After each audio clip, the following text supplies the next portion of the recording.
Today we are going to be giving birth to a brand new vivarium. This is it right behind me. It's a 36-inch wide by 36-inch high by 18 deep. Why did I say that louder when I was over on the side there? I'm wearing a microphone on my shirt here. I'm calling this Genesis because it's the beginning of a brand new ecosystem. And on today's video, we're going to be building this ecosystem step by step in as much detail as I can possibly give you. We're going to be going through the experience together. I got this beautiful manzanita wood. That was sort of what inspired me getting this terrarium in the first place. I found a guy on Etsy that I think he lives in California, and he just collects this stuff in his yard. And I don't know, you can pick and choose your own pieces, and I chose this beautiful piece right here and this beautiful piece right here. And that's what started the wheels sort of cranking in my head. And I thought to myself, wouldn't it be cool if this terrarium was viewable from all four sides? But you may be wondering, what's the point of having a vivarium that's viewable from all four sides if you're just going to have it squeezed up against this wall back here? Well, I thought, how can I make this thing mobile? How can I make this thing move around? And then it occurred to me that I could just buy a set of these little, I think they call them moving casters. I'm going to be talking a lot about like the different gear and the different things that I'm using in this video. So I'll make sure to include in the description links to everything that I've purchased, all of the equipment that I'm using. I just want to sort of get that little note out of the way in case you're intrigued by any of this stuff that I'm doing. And what do you know? With a little tug, we can pull this thing right out. I can view it from the back side back here. I can view it from my couch over here. I've got everything that I need. A little bit of spray foam, some thin super glue and cotton balls, rocks, wood in addition to all of the wood that's already sitting in the terrarium, of course. I've got my plants sort of incubating in their little high humidity chambers over here, just waiting to get into the terrarium over there. And I think it's about dang time that we put our God gloves on and get to building this vivarium. In my marinating process, I've been sort of thinking about what I'm doing and just sort of placing things in here. I want to highlight this part of the process because it is, well, it's probably the most important part of the process, because it's when you're coming up with your concept. It's when you're coming up with your goal of what you're trying to create. And this is what I've come up with. So again, the idea is a four-sided terrarium that you can view from all four angles. So my idea was to sort of create two different, like pillar structures, sort of like two different islands. And we're going to sort of concentrate on this main area right here in the middle. And without further ado, let's start pulling all this stuff out. We're going to get our builder caps on, and we're going to do it. Let's get this plant out of here for a second. Our beautiful Florida green. You can go and sit over here. I mean, what a gorgeous piece of manzanita wood. We're going to have this one sort of crawling up. All right. All right. Got our last piece of wood out. Now let's take a look at what we're working with. I like the position. I like where everything's looking. Let's actually get them siliconed in. And I've even got this kind of nerdy looking thing that I'm going to wear around my neck, and hopefully get you some good shots while also allowing me to have both my hands. In the past, I've always had to do this one-handed. So we're going to try something a little bit new this time. Who knew that creation involved things like stinky silicone? Let's stick it on right in here. Okay. One thing I didn't mention is I didn't mention the false bottom that we were using. So we want to have some sort of a drainage layer on this vivarium. We are going to have like a small little tiny water feature. the only thing that really makes this thing a vivarium. Just like a shallow little pond right in the middle. But we're going to have misting systems and all that sort of stuff. So all the water that soaks through the substrate, we want to have a place for it to sit on the bottom of this. You can use a variety of different things, but I am using filter foam. Let's see what is next. It's these two right here. Same concept. It will go right like this. Squeeze that in there. Let's get our next building blocks in place. Something like this, maybe. We're going to be like carving this and doing all sorts of things. So I'm really just trying to get like I like to think about it like a blob of clay that I'm getting in place so that I can later work with it and stuff like that.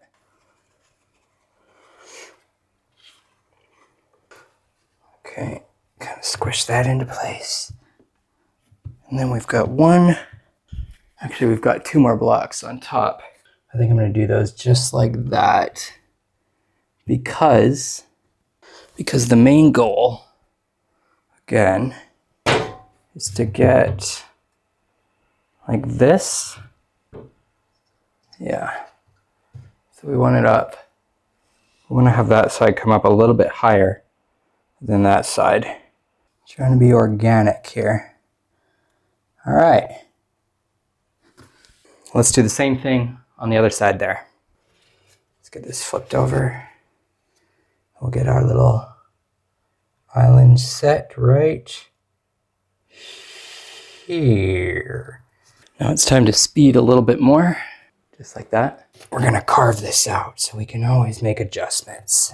Now, I just wanna put these in place for a second and see. Maybe we'll do another little overhang over here.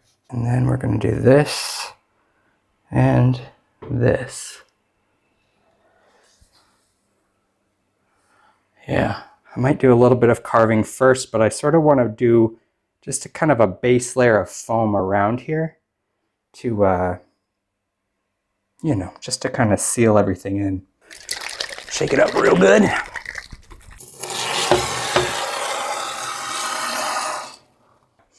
Got a little bit on there. I think that's going to be good for the first side. Let's go ahead and get this second side done as well. If it goes a little crazy, don't worry about it.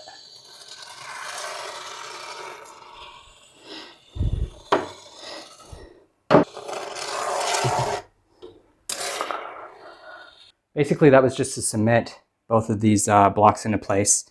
I'm going to take a break. I'm going to let this cure for a little while, and then we're going to start the carving process. Now, I'm not going to wait until the whole thing is done to start carving.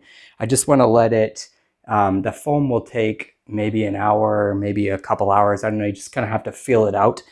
And we're back. I've been thinking a little bit and doing some rearranging and just kind of pondering and even like walking around all four sides of the terrarium, kind of setting this wood up how we want it. Now that we have our support structures in here. Anyways, what we're going to do is we're going to start attaching these top pieces, these main branches. This one, this one, this one, this one. What was I going to do with that? I think I was going to do something like that maybe. But we are going to grab this right here, our liquid glue, and some cotton balls.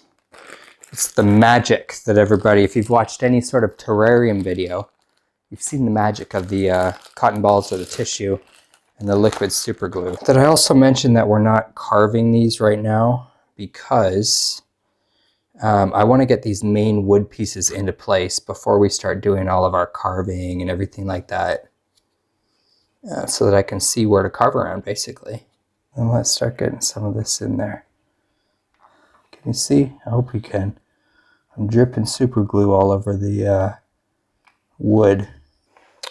The goal of that was just to pin it in place, because that is super cool the way it's burning like that. It's crazy actually. Let's now get back to our great foam.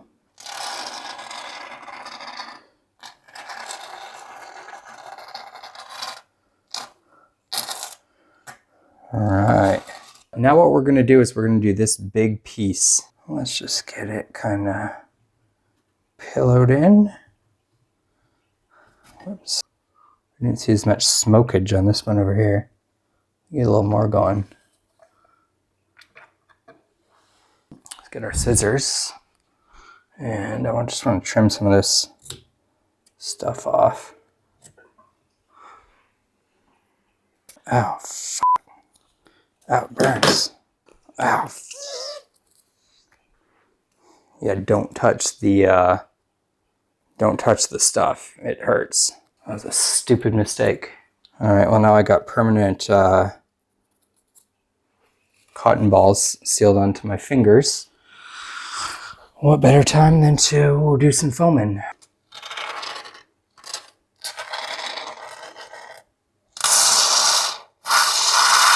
Do I have one more to go or two more to go? I have two more to go. So we've got this guy right here. I want to have this little piece right here hanging down.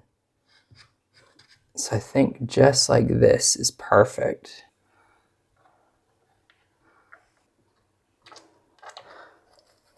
Oh man, more of that too. Oh, some great foam, as usual.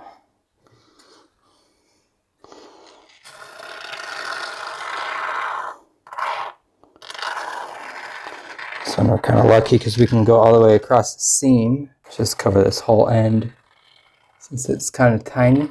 We are missing a little something over here, which is probably why I had this branch. How do we want it? I think I want it to curve down a little bit as well. Just like that. I'm almost scared to touch these cotton balls at this point. I want it kind of high. Let's do it like this.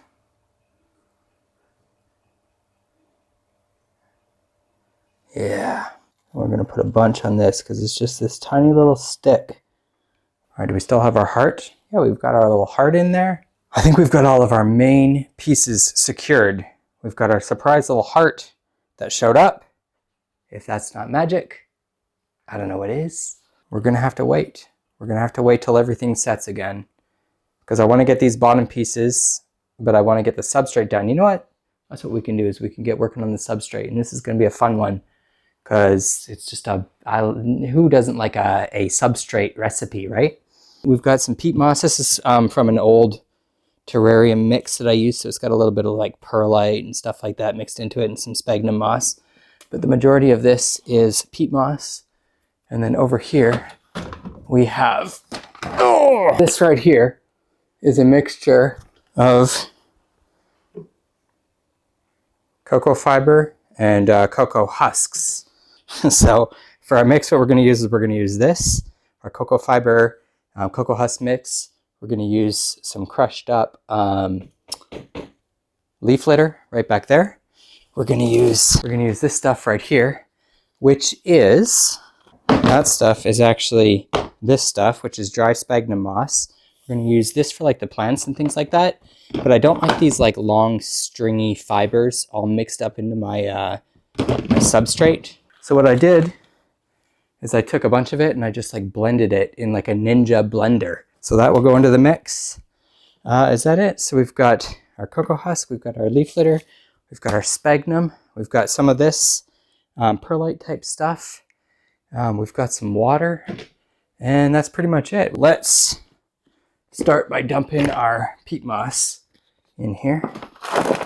This stuff is kind of dusty. I was messing with it earlier, filling this tub up, and I blew my nose later and it was full of peat moss. Remember this stuff that I was talking about earlier? Let's pour some of that in here. I don't know how much, maybe half, maybe the whole. I'm just gonna eyeball it. I can't imagine anyone would like measure vivarium substrate in like cups and stuff like that. I'm gonna swirl it, stir it. I think we've got enough in there. Let's get some aeration. I'm just gonna do handfuls of this and kind of throw it in. If I had a scoop or something, I would use it, but I don't. My absolute favorite part is the stir. It's just getting your hands in there and just kind of getting, I don't know, you start to feel your creation come to life when you feel the substrate. The what would the substrate be? Would it be? I don't think it'd be the heart. The heart is like the equipment. The heart is the stuff that you're using to pump everything, you know, the mister and all that. What would the substrate be? The substrate would be the kind of like the stomach, I guess, right? It takes all the poo and everything and it provides food back, and I don't know. I don't know what organ the substrate is, but I like thinking about it. Now we've got our cocoa husk, cocoa fiber type deal going on. Let's get this mixed in. Let's get our bucket of leaf litter. When we make this thing bioactive by adding our isopods and our springtails and all that sort of stuff, we want to give these leaves that are buried in the substrate, you know, they're going to get a bit of a head start on the biodegrading and providing the nutrients for the plants and all that sort of stuff. And keep on mixing. And also keep on sniffing. It smells like going on like a nice hike on a beautiful day right after it's rained. You know that smell? It's kind of what it smells like. Speaking of rain, I don't think it's a terrible time to add some water to this. Just a little bit. We don't want to get it sopping wet. But we do want to put a little bit of our RO water in there, just to kind of moisten things up. You want to be able to squeeze it, but not really have much come out. And I've got quite a bit coming out still. But we've got lots of like dry patches and stuff in here. Just soak it all up. I think that's going to do it. I think we've got our substrate mixed up. Let me back up and give you a little shot of it again. Okay, we are encroaching the carving process. Oh, and I forgot to show you. I had the genius idea of removing the glass panels from the back of the terrarium here. We can come around here and we can do all of our carving and all the stuff that we're going to do back here as well. This is basically what we want to do, is we want to rough it all up. We just want to get it not looking like square blocks, you know? I don't want to kill too much on these little ledges here that I'm working on, because I do want to have like plant ledges and things like that. And then yeah, let's just use a variety of tools and start chopping all this stuff away randomly and organically. Just basically carving it out. You just want to get sort of a rough, organic look. That's basically what we're doing by just carving this stuff out.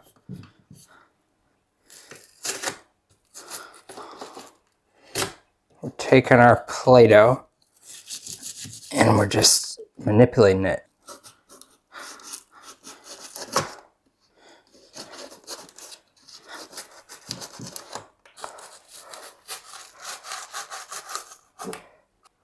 How's that looking? Is it looking good? Can you get some light on there? It's starting to look a little bit more natural, right? This side is starting, or is still looking a little blocky. Let's do a little more on the back side. This is kind of the idea, is just move around, start doing your thing. You know what I think I'm gonna do? I think I'm gonna put my neck thing back on so I have two hands. See, I'm just kind of giving all of the edges a little bit of a roundness. A little bit of weirdness. I just want everything to kind of look organic. And then we've still got like everything down in there to do. This is a bit of a tedious process. I don't like this blade though. I wish I had a better blade. I'm gonna go find a better blade. Just want something with a little bit more of a blade.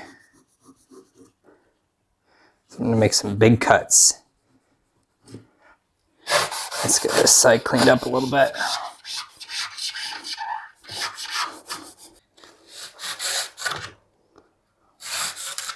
I think you get the idea. We go through, we zone out, we carve the crap out of this thing. Now, I wanted this video to be as detailed as possible, but I think what I'm going to do is take a little bit of break. I'm going to carve this on my own. I'm going to surprise you with the results, because it's just going to take a while. I'm going to have to sit here for hours. I'm going to be whittling. I'm going to be doing all that stuff. And we're back. It's actually the next day. I basically spent the entire night just kind of coming back once in a while, spending a little while carving things down, just making everything look a little bit more, you know, kind of like a termite mound. But anyways, enough rambling. Let's go ahead and let's get all of this foam chunks out of here. Clean this thing up a little bit. Is that a fun sound to have on the terrarium video?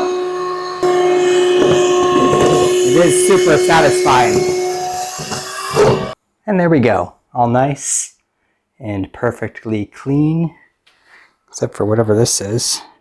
But now that arduous task of carving out these little stony looking support systems is done, it's time to create. I've been kind of talking about it. I've been kind of thinking about it as I've been doing this, but we're going to create, I don't want to call it a water feature. It's just going to be a little hole right here in the middle. So the cool thing about having the little pond thing in the middle is that, you know, not only will it provide a little bit of water during the rainy season and stuff like that, but also I'll be able to keep track of the water level that's down here in the filter foam.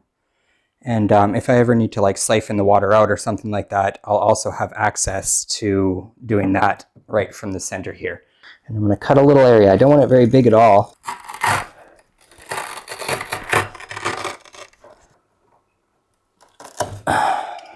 There we go. Now that we've got our little water feature in there, it's time to add some interest to it. This dragon stone is, you know, it's my favorite type of stone. It's got all these cool holes and stuff. This piece is much too big though. All right. Right off the bat, getting some nice little chunks. And you've got a bunch of organic little pieces to work with. And then we're basically just going to take our little puzzle pieces, lay them out, and start working them around the thing. I want to build sort of an edge so you don't see the edge of the foam, of course. Put a nice big glob of it to sit in. All right. I'll press that right like that. Again, if I haven't said it, I'm not filter foaming the bottom of this pond all the way around. Just because I wanted to make sure it has some like drainage. And we'll go with the little point on the top. We'll just kind of fit this right in here. Let's do one up here. This is our little water feature right in the middle. We're going to be adding wood. We're going to be adding more rocks.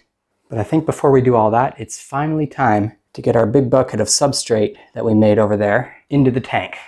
You want to give it a little bit of a compress, but you don't want to compress it too much. This is my favorite part, I think.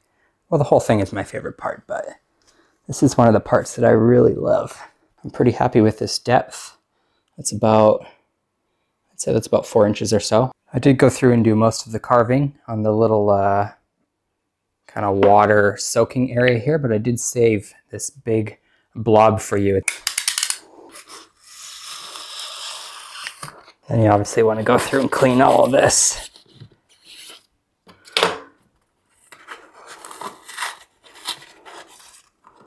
Okay, so we're finished carving the little water thing out. Now we've actually got to cover all of this stuff, all of this foam and all of this spray foam and all of this structure that we've put together. We need to mask it. We need to somehow make it integrate with the terrarium. Got a bag of clay right under here. We've got our substrate and we've got our water that we're going to need. So this is just like a sculpting clay that I purchased. And I got a big old block of it. And we're going to be using quite a bit. So let's get a huge amount off of this. Oh man, it's hard to rip this stuff off. Just to kind of make it all muddy. And then we also want to put just our substrate in there. because we want it to have like a natural sort of look. And then what we've got to do is just sort of work it all together and create like a mud / paste that looks like dirt, basically.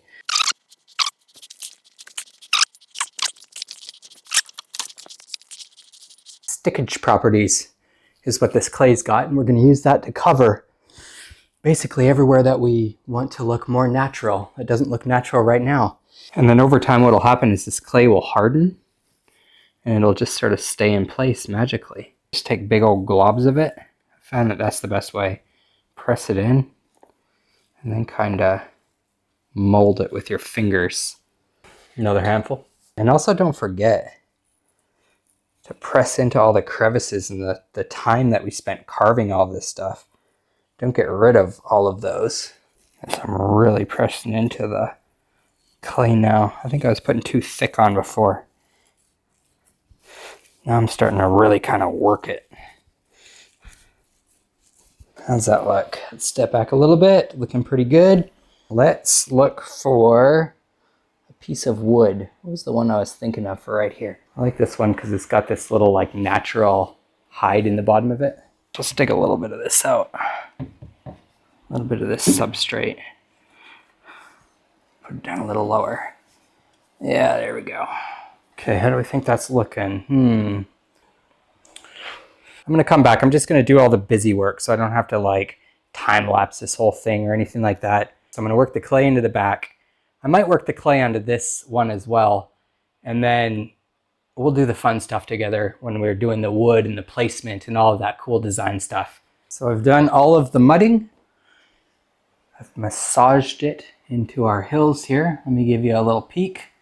All of these wood pieces were like falling off when I was doing it. So I took the time to secure those in. We're gonna carve that foam out at some point, put more clay. Come around here just to kind of show that it's all done. But we've still got a lot of wood to put in this thing. Remember, this is a 4-sided terrarium. So we've got to be really conscious about how everything looks from all the different angles. Not as much from the side. I'll just kind of trust that those ones are coming together, but definitely the front and the back. Let's just kind of shove that down there. How about something, actually let's move around to the back. And we'll grab a couple of our pieces here. This piece right here. What do you think? And that's going to be another piece that we don't have to like secure in or anything like that. All right, let's take a look at this big piece again and see if we're going to be able to do something with it. I just love this piece of wood so much. I also love how it creates this little cave area in here. It's just so interesting. I think we're going to leave that like that for now. Let's work on this side for a little bit, but let's go back around to the front. I like to switch it up. Sometimes you work in the back, sometimes you work in the front. Always a fresh perspective. Can we get this piece in? Yeah. Let's see it from down here. New perspective. I'm liking it. I'm liking all those branches in our little water area. Quite digging that. I would like a piece of wood to kind of go up over here. What do we have? This one might be perfect. We might be able to kind of shove this in back here. And then goes this little branch. I'm just trying to decide what I'm going to do with these pieces. I could do something. I could like attach them. Get a couple more branches in here. We'll think about that later. We are missing a little something right in there, aren't we? It does fit in there pretty nicely. I like the way it looks from back here. Check out how it looks from the front side. You know what? I kind of like that little slope thing that it's doing in there. Maybe let's throw a rock or something. Just like that. Yeah. You can always move that if we need to put a plant or something. Probably even put that branch right there. I don't know. What do you think? We might not have to mount it on the top.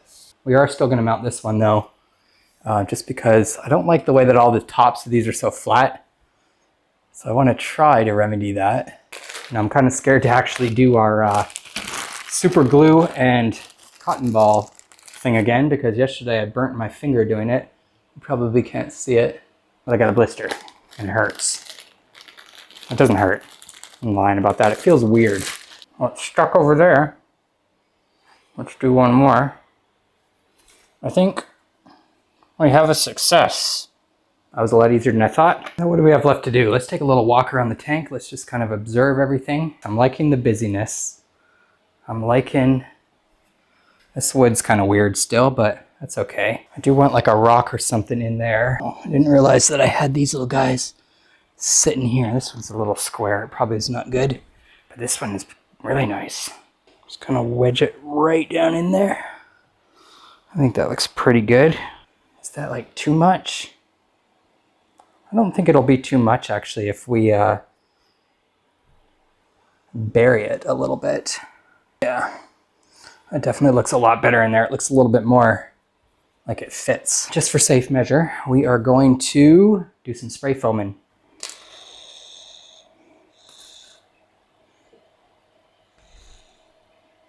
I think you know what I'm about to say. It's time to step back and admire what we've done. Let's look and see if we need to do anything that we forgot. We do need to spray foam a little bit up here. I think I can safely say that I'm happy with our hardscape. I think I like everything in here. I want to throw a little bit more substrate in here. Let's go ahead and do the substrate thing and just kind of get it filled up. We'll put some substrate in the top and all that sort of stuff. Let's carefully put it in place. And a little bit right there. A little bit in the middle. A little bit on the sides. Looks like it's time for a battery switch. And we're back. Let me show you the detail work that I've done over the evening again. Just another kind of night of coming in once in a while and working stuff up.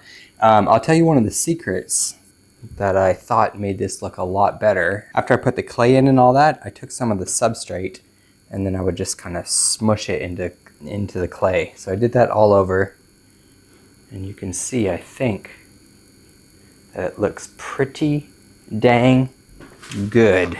And I am confident in saying that the hardscape is done. What we actually need to do now is we need to set up the equipment on the tank. Yes, we are going to be adding actual living life. We're going to be planting this vivarium, but I wanted to take some time and kind of go through the setup and show you all of the different pieces that have come together to create this creation. What should I talk about first? Should I talk about the misting system?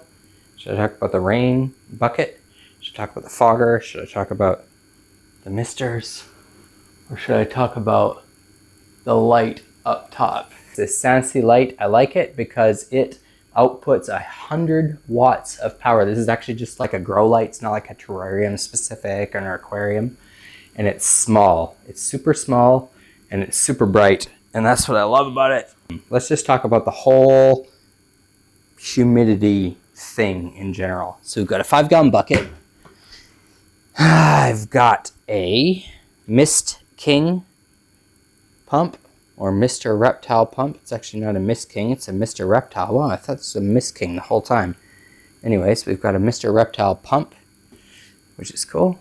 We've got this cool little fogger, and the reason that I chose this thing, I didn't want something with a reservoir tank. I've already got my bucket down here, and this little doodad was just the tiniest thing I could find, but still, you know, would do what I need to do. So I'm excited to try this thing out. And then of course, these are the Mr. Reptile misters things that I'm going to be installing. We've got to do some drilling right up there, but before we do that drilling, we've got to do some drilling in our bucket as well. Let's go ahead and do that. We need inlets into our reservoir, our bucket here.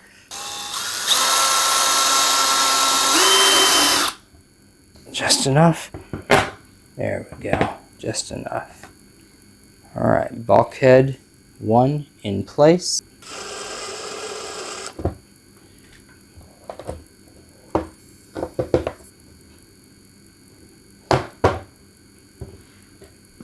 And there's number 2. What do we do next? All right, we've got our tubing here. And we need to connect the bottom side of this with some of this tubing so that can go down into the bottom of this bucket and it can squirt the water. Cut right there. Connecting each of these to the lid. Stick them in. So this is our input and this is our output that's going to go to the terrarium.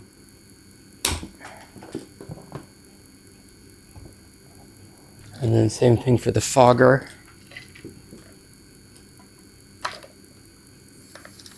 Right like that. We have our fogger and our mister and our bucket, and we're gonna hook the power up to this too in just a second. It's got a whole wheelie cart, just like the terrarium, so this thing can kind of wheel around with it. Let me show you one other thing that I did without you, just because I was testing it out. Can you see up there? I just drilled a little hole for my temperature and humidity probe. I used one of these little collection of rubber gaskets maybe. Let's do our misting system. We're gonna have to do a little bit of drilling in the top of the terrarium up there, and I'm feeling confident, even though it's the scariest part, but let's get up there and do it. Grab our bulkheads.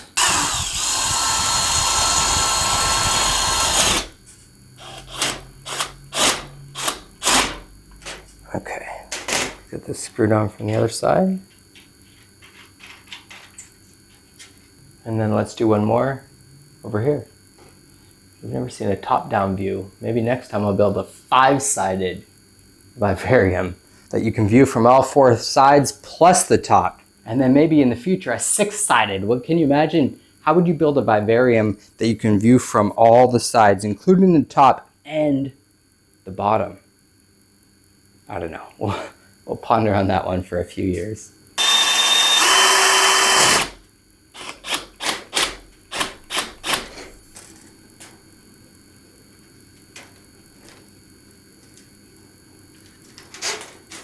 And we'll just sort of push these into place, and then we'll arrange them as we go. And then take our tube right here, and all we have to do with this one is connect it to the input of the first misting pump right over there. We're going to talk about that in just a second, right before we test this stuff, because obviously we need power for that stuff. But before any of that, of course, we need to get some water into our reservoir over there. I always use RODI water. You can buy RODI filters for like $50 on Amazon. Again, all the stuff will be in the description, but just get one. So let's grab our water, our big jug of RODI water that I whipped up. But before we actually put it in the reservoir, let's talk about our power. This is an AC Infinity Outlet AI Plus or something like that. Basically what this does is it just gives me control over all of these different outlets on here, and we can mess with all sorts of different stuff. Go to our automations, and you can see I've got my lights to come on from 8 a.m. to 8 p.m. And then we've also got a wind automation in here. And the wind, believe it or not, going to be these 2 tiny little fans. I'm going to put them kind of close to the front of the tank. They've got these cool little magnets on the bottom. So I basically just flipped the fan over on one of them, and one of them is going to pull air in, and one of them is going to push air out. This is a chicken coop heater. This is the only one that I found that actually works with my controller with the power outlet. So a lot of times they'll have these like built-in timers and stuff like that, and I hate those built-in timers. It's like the worst thing that you can have, but they'll have these built-in timers. And what happens is when you're using an external controller, when the controller actually turns it off, it'll turn this off, it'll disconnect the power from it, but then when it turns it back on, this will need to be like manually reset, except this chicken coop heater is the one that I've found that doesn't need to be manually reset. And that is gonna sit right up here somewhere. Right over, maybe in the back.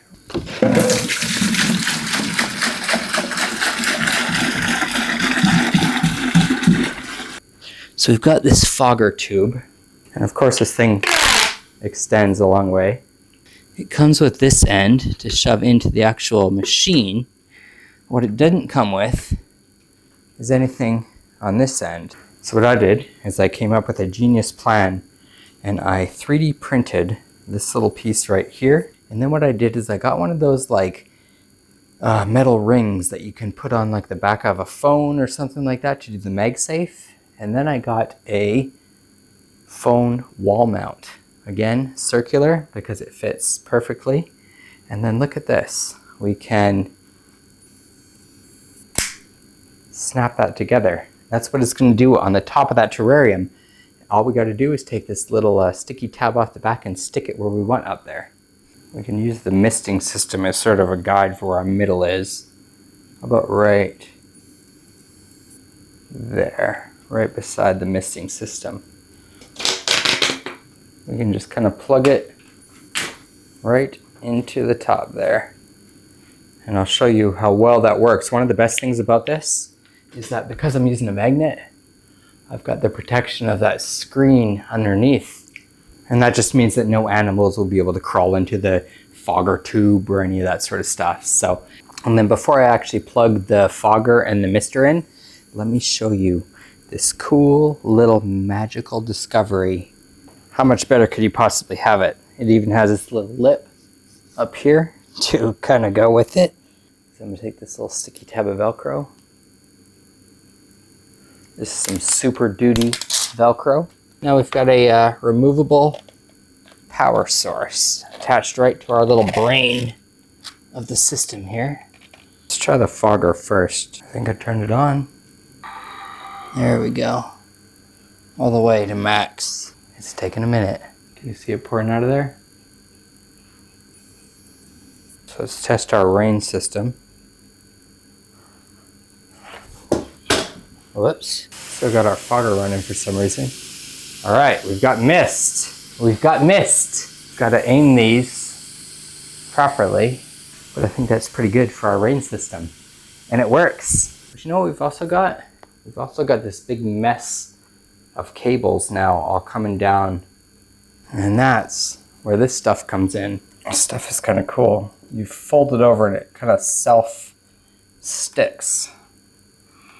So the idea is to just kind of get all your cables in here. The umbilical cord of the ecosystem. Take a good gander because this environment is about to change. It's planting time. We're going to put the plants in the vivarium now.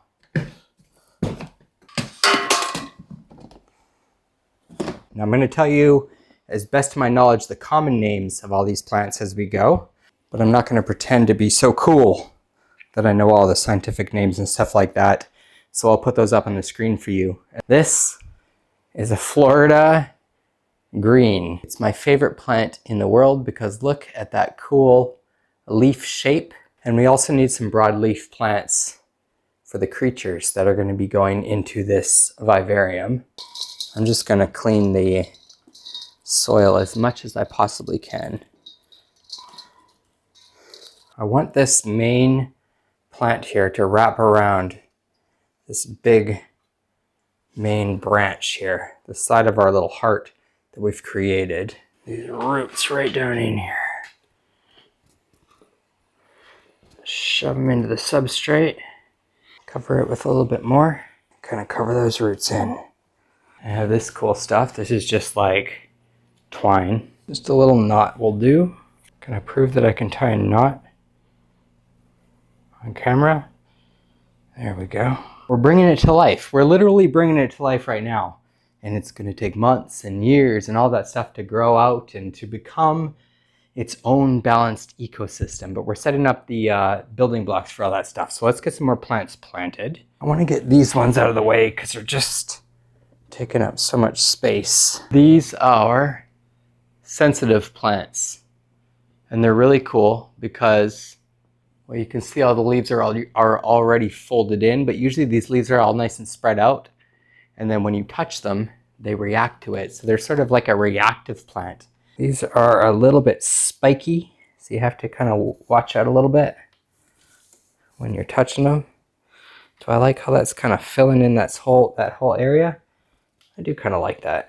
Oh, them damn thorns just got me. See them? Third sensitive plant in.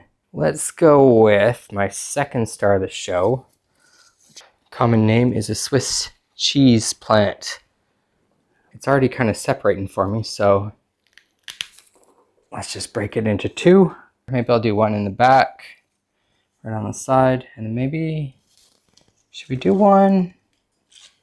I could do one up here as well. Let's get a handful of dirt for our one on the log over here. And let's just throw some dirt on top of it. Next up, we've got a variegated pothos, golden pothos, I think. We've got some mondo grass, and we've got some Japanese sweet flag grass. It smells sweet. This is another vining plant, so I think I want it right here in the corner. Maybe it'll start coming up over this. All right, we're gonna shove that one right in there. We're gonna need a lot more soil. I can already tell. We're gonna pack it all in. I'll do a double scoop and throw some of that soil right on top of the roots. I've been saving all of the epiphytes, the ones that grow like up on the wood and stuff like that. I've been saving those for the end. So what do we got left? They're not all epiphytes. This is another one of my favorites right here. This is commonly known as a tiny oak leaf. And the cool thing about this is that it's tiny. I think what I'm going to do is rip these two into four and just sort of place them kind of up in the hills a little bit more. Sometimes it's as simple as just being a little brutal. I kind of want some grass right there, but I kind of also want this. And then maybe this one. How about we do one closer to the ground? We'll get that shoved in there almost like it's an epiphytic plant. Except I'm going to take my ball of substrate here and I'm going to give it what it needs. You know what I forgot? I forgot to do our grasses. Let's grab our mondo grass. I might put this one right in here. Why don't we try sticking this one right in the corner of this cave here? I'm not sure if it's going to get enough light, but maybe we can put it back towards that end. I don't know, we'll see. Let's try doing that right now. In fact, this is a bit of a tricky one because I can't quite fit my hands in there. So we've got all of those grasses planted. Should we continue with the grass and go with our sweet grass? I've got sort of a cool idea with these. Maybe we'll put some down in there. Let's head to the back. Right in this little crack in there, I wanted to put a little piece. So maybe let's try this middle-sized one. Shove it in there a little bit. Cover that with substrate in a minute, and then where's our last piece? We gotta go to the front for this last piece. Let's put a little texture right beside this mondo. You know what we haven't done in a little while? We haven't took our step back and really observed what we're doing here. I'm liking the look. It's looking pretty lush. Obviously, we don't have too much going on the top. We do have some epiphytic plants still that we're going to mess with. Now this is a staghorn fern, and this is an epiphytic plant, and I thought about how cool it would be to just kind of mount it right in there. Kind of tear up. I don't want to ruin the roots too much, but I think that's about the best we're going to get it. We do need to use this for these epiphytic plants. Well, this is sphagnum moss. Big ball of moist sphagnum. I just want to wrap this a couple times just to keep all of this sphagnum together. And I was thinking right in the middle of here would be just super cool. I think I'm quite happy with that positioning. What other kind of epiphytic plants do we have down here? Let's see. We've got 3 different plants in here. I'm not sure the names, but I'm sure I'll put them on the screen. Let's find some new homes for our little babies here. So let's squish that around that bark. Get a piece of our twine. Let's give that a good wrap or two. I'll take this guy. Well, you know what? Right in here might be nice. I was kind of thinking right here, but I think right in here might be nice for this guy. Right, shoved in between these two branches. And last but not least, we've got this little vining thing going on. I think we're gonna put it right in here. We'll just leave that one be and see how she does. All right, what else do we have? We have some Margravias. We've got 4 species of Margravia, just little cuttings in here. These are really cool little climbing plants. For these Margravias, let's just put some sphagnum down. And then let's find these little rooty ends and get them in there. We don't really need to seal these into place or anything. We just kind of need to get them started. How's it looking? I think it's looking good. It's coming together. It's definitely looking more green. We've got more plants left though. These are my rabbit's foot ferns. They grow really cool little like fuzzy rhizomes, but these are just little baby plants, so they're not going to do that yet. So let's shove this one right in here, and maybe it'll get some of those cool spindly rhizomes coming down here. Or maybe it'll die and we won't get to witness that, but either way, we'll find out. I think we're running down to our last couple here. We've got an eyelash fern, and we've got these 2 Selengellas, is all I know to call them. So let's get these planted. These are not epiphytic, as far as I know. We're going to do this eyelash fern right in here. Don't tell me that texture doesn't line up well. Just wait till these sensitive plants open back up. So I ran out of battery and had to take a break, but I have decided to put this one thing here, which I think is called a peacock fern or peacock moss or salangella, something like that. Let's get this guy planted in right beside our mini oak leaf, and we'll see how those do right there. So that is gonna do it for the planting. Let's take a look. What do you think? I think it looks pretty good for a little seed starter set of plants. But there's one last thing we got to do right down in there. I want to fill in the bottom of our little pond portion.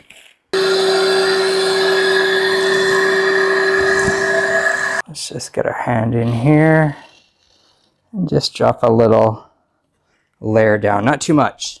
We don't want to fill it up. We want just a tiny little layer just to mask it. We want to be able to see the water that's accumulating in there. So let's take one more little look at our little water area that we've done. And let's step back and take a look at the terrarium that we've built. Because dang, I think we've done a pretty good job. But it's finally time to put this glass back into the back of the terrarium, because we're going to end our little planting session here with a nice, good soaking, a nice misting.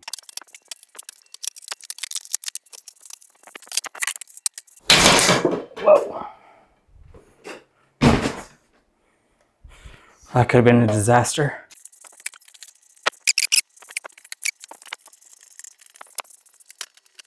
Let's get this thing a nice soak down. How's it looking? Does it look like it's reaching all of the areas? So let's let that soak for a minute. Let's get everything kind of worked in. Let's get that soil nice and moist. Let's get the humidity going in this thing. I'm going to be working on my controller. I'm going to be working on all my timings and everything like that over the night. And then tomorrow, like I mentioned, is the big day. We have reached the final chapter in our vivarium build. So obviously, since I haven't opened the box yet, I'm just as curious as you are to see what's inside. I've got 2 different species. Well, I've got multiple different species in here, but 2 main different species. These are captive bred and self-produced animals. That means that the person that sold them to me actually bred them themselves in captivity. And it's always good to get your animals from a place that you know took care of them well. So let's actually dig into this box here. We'll crack the seal and discover what's inside. And let's see what's inside. Heat pack, good. Still feels warm on the old hands.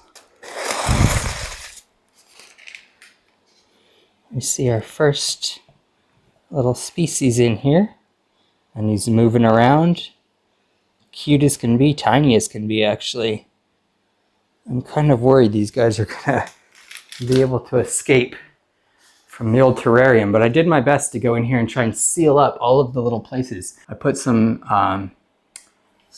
cotton balls. I stuffed them into those little rivets up here, the way that you open the lid, because my morning geckos used to hang out in there, and I noticed that was a good escape point.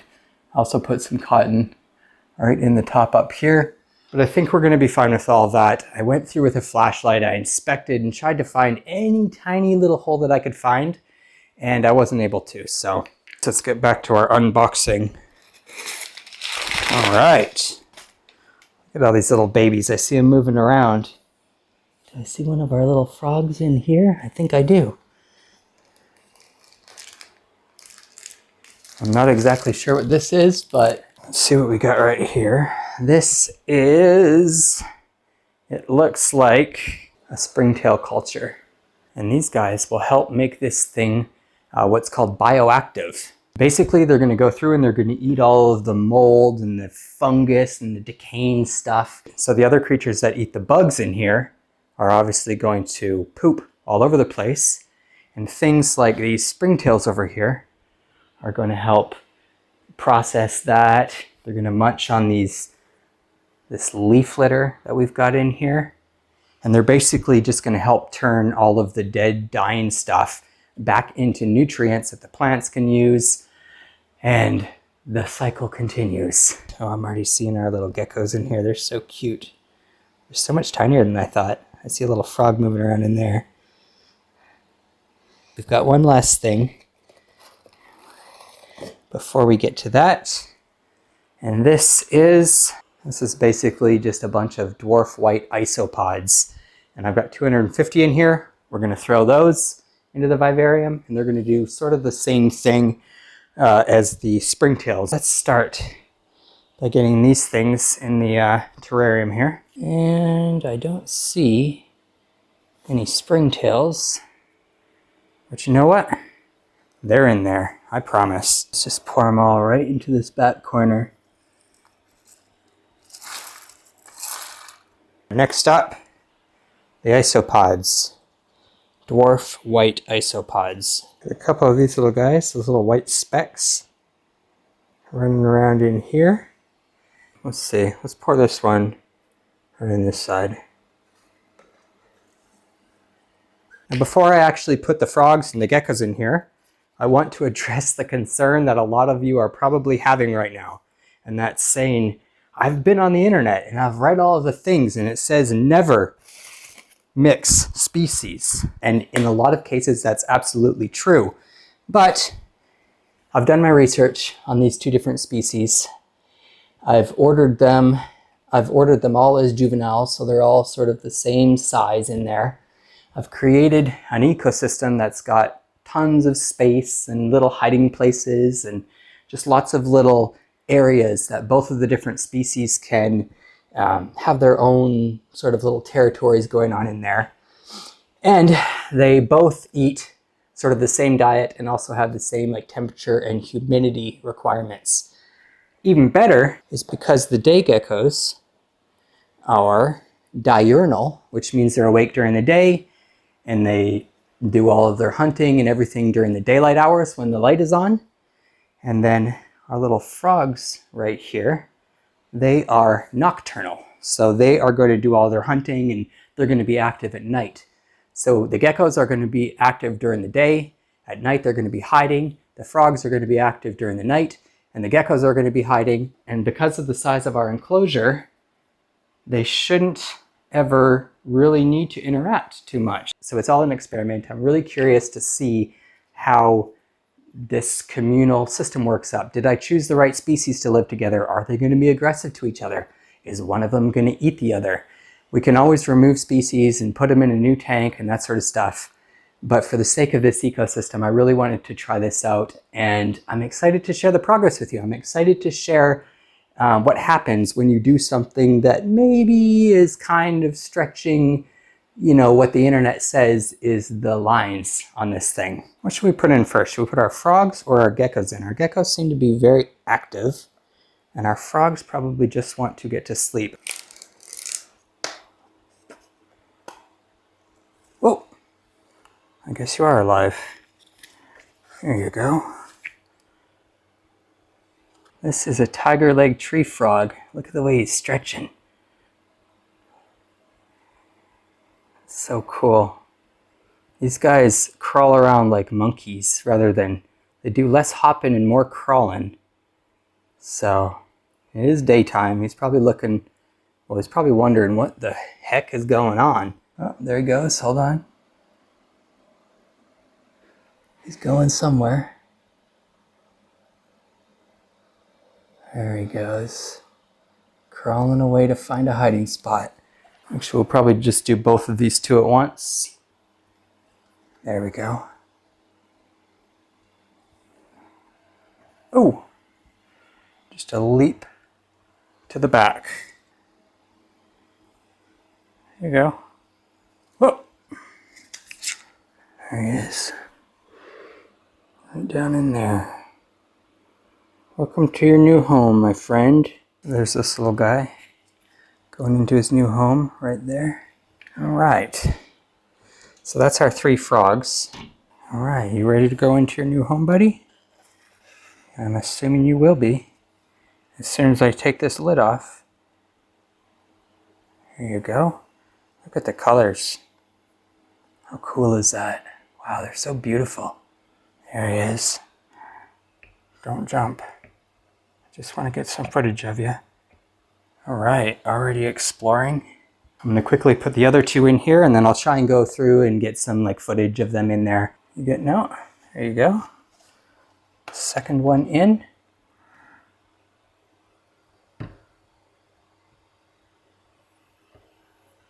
Is this actually the final creature to go into our vivarium?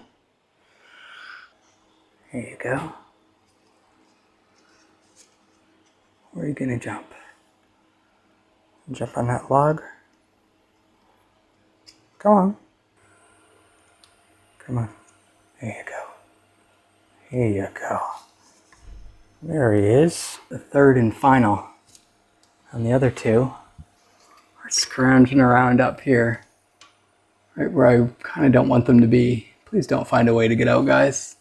Now, another thing that I may not have mentioned, and one of the specific reasons that we designed this ecosystem like we did, is that both our tiger leg tree frogs and our neon day geckos are arboreal creatures, which means they crawl around in the trees. In the wild, they spend their time up in the treetops and the canopies and stuff like that. So we wanted to simulate something like that and just give them a ton of different branches and things, concentrating mostly on the middle to top portions of the terrarium rather than the bottom, although of course we have to put a bottom for the plants and all that sort of stuff. Oh, let's see. Oh, we've got our 3rd one right there. There he is. I spotted him. And I'm sad to say, but I think that finally concludes our brand new ecosystem build. It's been a run. I hope you enjoyed seeing me build this thing step by step in as much detail as I could possibly give you. If I want you to take anything from this video, I want you to get excited about this sort of stuff too. I find it so cool that we can take slices of nature, put our human ingenuity into it. We've got people out there building things like misting systems and humidifiers and grow lights and all of the stuff that we need to create little jungles in our home. That just is so super exciting to me. But there's a lot more to show on this ecosystem. We're gonna dig into this thing. We're gonna watch how it grows. We're gonna observe the animals. We're gonna learn everything we possibly can about them. And we're gonna have the best time in the world doing it. Our creation is complete, and now we've just got to give it a name. I've had the name in my head since before I even started this whole project, and I want to present you to Genesis. Hallelujah.